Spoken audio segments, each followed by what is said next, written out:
Alors mon parcours, c'est étrange parce qu'à l'époque, j'étais au collège et j'avais un prof de français. J'avais une très jolie voix, je ne fumais pas, j'avais une voix claire. Et j'avais un prof de français qui m'a dit « Christiane, tu dois aller au conservatoire ». Alors moi, issue d'un milieu très modeste, je disais à la prof « Vous savez, s'il faut payer, mes parents, ils ne pourront pas, on n'a pas de sous. » Mais ne t'inquiète pas, tu passes simplement une audition et là, c'est gratuit. Je dis alors, ok, j'y vais. Et alors, il y avait deux classes. Il y avait une classe d'art dramatique, il y avait une classe de chant. J'ai tendu l'oreille sur la classe de chant et j'ai entendu des vocalises. Ça m'a pas plu. Et de l'autre côté, j'ai entendu des textes. Et là, ça a été formidable. J'ai dit, je vais passer l'audition. J'ai passé l'audition. À l'époque, j'étais trop jeune parce qu'à l'époque, au conservatoire, on rentrait à 16 ans. J'avais 15 ans. Et donc, j'ai obtenu une licence pour passer l'audition. Et ça a marché. Et donc, j'ai suivi le conservatoire à Marseille pendant 5 ans. Et au cours de ces 5 ans, il y a une équipe de Paris qui est venue, de France Culture, qui cherchait des comédiens marseillais pour des pièces radiophoniques à Marseille. Et nous avions Jimmy Dieu, qui était un écrivain d'anticipation d'Aix-en-Provence, qui écrivait des maquettes. Et tous les mardis, nous avions un enregistrement de ces pièces d'anticipation. Déjà, je suis marseillaise, donc Pagnol, c'est quelque chose. Ensuite, toute ma famille adorait Pagnol. Ma tante de la Belle de Mai, mon grand-père, mon père, tout le monde. Même ma mère, qui était corse, adorait Pagnol, donc c'est pour dire. Et Honorine, c'est un personnage qui m'a fasciné. De toujours, j'ai eu envie de jouer Honorine.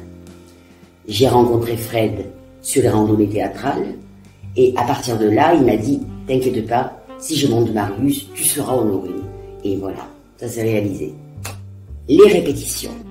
Dans toutes les répétitions, généralement, il y a toujours des égos qui se confrontent. Et là, pas du tout. Il n'y a pas d'ego. Chacun est là, fait son travail. Et il n'y a pas de jugement. Tout le monde s'entraide. Voilà. S'il y avait un mot qu'il faudrait mettre en avant, c'est l'entraide et l'amour. Tout le monde s'aime. Je pense que c'est ça, c'est le mot exact. Tout le monde s'aime. Et là, cette chose-là, c'est possible simplement parce que le metteur en scène donne le là. Et c'est lui, parce que en fait, un metteur en scène qui est plus ou moins à côté, je veux dire, c'est de lui que tout découle. Et c'est lui qui permet cette entraide-là, cet amour-là. Et généralement, ça se passe très très bien. Moi, j'ai une fille formidable, Fanny, donc je partage la chambre avec elle, donc je peux dire qu'elle est formidable. J'ai un metteur en scène qui est génial, et tous les interprètes de Marius ont du cœur, voilà, c'est ça, ont du cœur. Avec un tel metteur en scène, il nous fallait une production extraordinaire. Nous avons eu, en la personne de Christian Guérin, un producteur formidable. On demandait un truc, on l'avait. C'est quelque chose là, qui ne se trouve jamais, hein. On a des idées, le metteur en scène a des idées, mais jamais il peut les faire appliquer ces idées, parce qu'il y a un producteur qui rechigne chaque fois, qui dit ah non, ça c'est pas possible, ça c'est pas possible, ça c'est pas possible. Avec Christian Guérin, tout a été possible. Alors un grand merci à Monsieur Guérin qui nous a fait une grande joie en acceptant toutes les idées et les mettre en pratique surtout, toutes les idées du metteur en scène. Voilà. Alors les anecdotes, bon, j'en ai pas beaucoup, hein. Une dont je me rappelle, c'est un élève qui m'a posé une question, qui m'a demandé si j'étais la femme de César.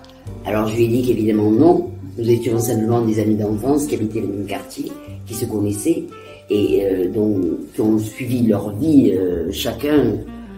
César est devenu patron de bar, Honorine est devenue poissonnière, mais l'amitié est restée.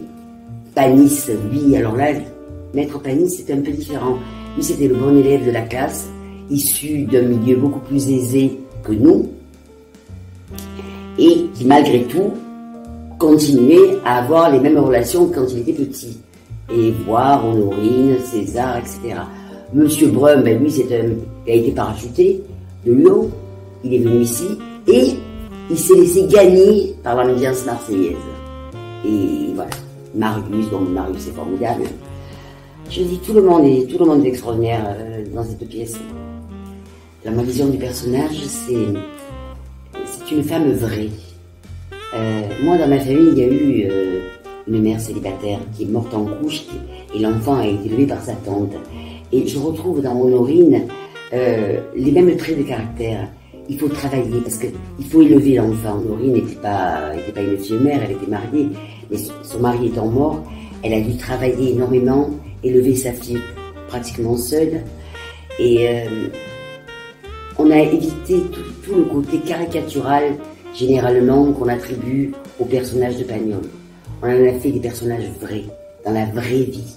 Et je pense que c'est ça la force de la pièce. Enfin, Honorine, ayant eu sa sœur, qui avait une très mauvaise réputation, parce qu'elle avait une vie un petit peu dissolue pour l'époque, ne voulait absolument pas que Fanny soit une fille mère.